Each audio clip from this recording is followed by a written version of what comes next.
Élevons nos âmes vers les hauteurs où l'on respire l'atmosphère du ciel. Vivons si près de Dieu qu'à chaque épreuve inattendue, nos pensées se tournent vers lui aussi naturellement que la fleur vers le soleil. Plaçons constamment devant Dieu nos besoins, nos joies, nos tristesses, nos soucis, nos craintes. Nous ne le fatiguerons pas, nous ne pourrons jamais le lasser. Celui qui compte les cheveux de notre tête n'est pas indifférent aux besoins de ses enfants. Le Seigneur est plein de miséricorde et de compassion.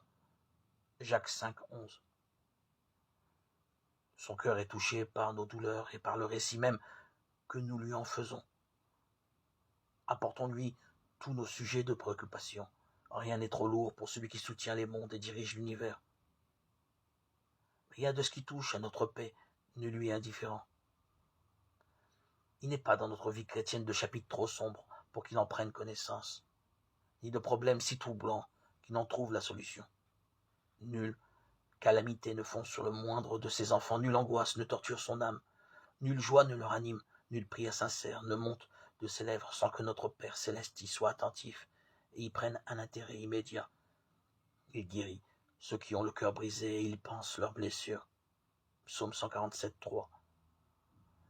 Les rapports entre chaque âme et Dieu sont aussi intimes qu'il n'y avait que cette seule âme pour laquelle il est donné son Fils bien-aimé.